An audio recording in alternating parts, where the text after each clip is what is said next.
Hi! Welcome to Queen's Kitchen! So for today po, magluluto tayo ng creamy garlic mushroom chicken. So ito po yung mga ingredients na kailangan natin. At napakadali lang pong hanapin ng lahat ng ito. Nasa description box below din po ang complete recipe ng kailangan for today. Okay? So meron po tayo ditong paminta, patis,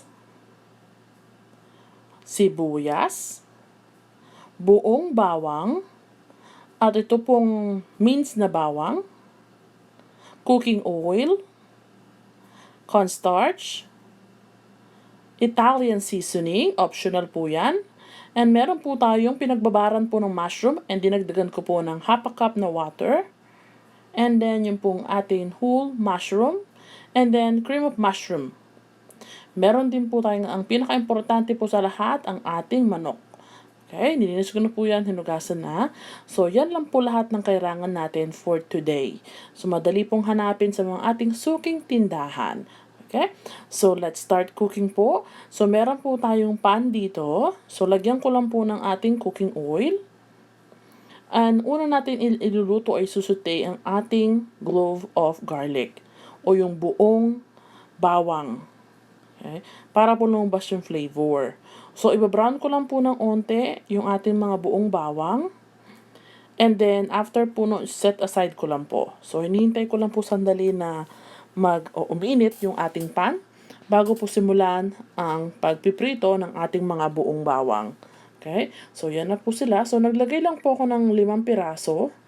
Kasi hindi na po masyadong kinakain ng mister ko yung mga buong bawang. So, 5 lang po for flavor. Okay? So, yan po. So, hintayin ko lang po siya mag-brown, both side. So, medium fire lang po siya kasi madali po siya madulok. So, ayaw lang po natin ng sunog kasi mapait po siya. So, yung magba-brown lang po siya for extra flavor. So, maamoy nyo po siya, mabilis na lumalabas yung aroma ng ating bawang. Okay? So, yan po. Okay, binalik ko po kasi hindi pa siya masyadong brown. So, yun pong isa okay na. So, the rest, okay na po siya, brown na po siya. And I will start sauteing po yung ating ibang ingredients. So, let's start with our onion or sibuyas. Hina ko lang po yung ating apoy and then yung ating bawang. So, medium fire lang po. Okay? And then, lagay ko na po yung ating mga manok. And then, toss ko lang po para po maluto o masama yung aroma o yung lasa ng bawang at sibuyas, magisa.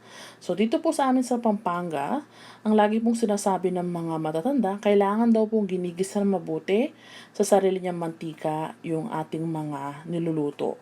Kasi doon po lumalabas yung kanyang flavor. Nawala yung lansa. So, yun po, tinusok-tusok po siya as you can see para po mabilis maluto. In the same time, pumasok po sa loob yung kanyang lasa. Okay? Nilagyan ko rin po siya ng paminta. Okay? Yan na po siya. Nilagay ko po yung black pepper and tinutos ko lang po or binabaligtad. I'm sorry. Para mas mabilis po maluto. And then, nilagay ko na po yung ating Italian seasoning. Meron po kasing available dito sa pantry ko. Kaya naglagay po ako. Pero kung wala po kayong available na ganon, pwede naman pong lagyan. Pero kung meron kayong basil or parsley, lagyan nyo po. Pero kung wala, no problem naman po doon. Pwedeng paminta lang po, okay na po siya. Okay? And then, wait ko lang po sandali na maluto. So, ginigisa o sangkot siya, tawag po, di ba? Sinasangkot siya natin siya para matanggal yung lansa at maluto po siya na mabuti. Okay? So, yan po siya. Wait lang po natin ng few minutes and then we'll be back pag okay na po siya. Okay? So, after a few minutes po, ito na po yung itsura niya. So, nagisa na po siya ng mabuti.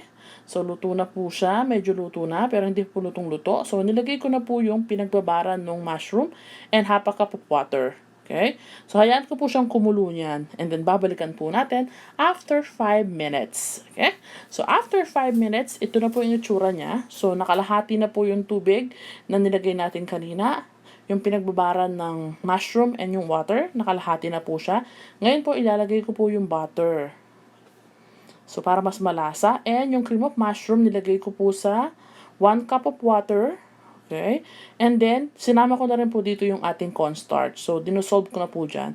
And ngayon po, ilalagay ko siya para mas mabilis na po yung ating cooking process. And then yung ating mga mushroom. So makikita niyo po mabilis po yung lalapot. So low fire lang po para hindi po siya masunog sa ilalim ng pan. So mabilis po siyang lalapot. So this time, lalagyan ko po siya ng extra na water. Okay? Para po matanggal yung masyado malapot. Kasi po gusto natin yung medyo may sauce. Yung sauce pa lang ulam na. So, ito po yung sauce dito. Oh, very yummy. So, kahit yung sauce lang po, okay na okay na. So, naglagay po ako ng 1.5 cup na water. And then, I will let it simmer. Pakukuluan ko po siya ulit hanggang lumapot po ulit yung kanyang sabaw. Maluto na maluto. Kumapit po yung sabaw o yung sauce dun po sa ating mga manok. Okay, so tinakman ko po siya, okay na po siya, wala nang kailangan dagdag na seasoning. So, simmer ko lang ulit po to. Ilalagay ko muna po yung mga ating nilutong bawang, yung mga buong bawang. And then, simmer for about 5 to 6 minutes. And then, after po nun, pag malapot na po siya, chine-check nyo lang po, kasi baka masunog sa ilalim. So, after 5 minutes ng pagluluto, yan na po yung itsura niya. So, nakalahati na po ulit yung kanyang sauce. Ayan na po. So, kumapit na po talaga yung sauce sa ating chicken. Malapot na rin po yung sauce. So, ito po yung final product after cooking. So, thank you so much and I hope you like it. Goodbye.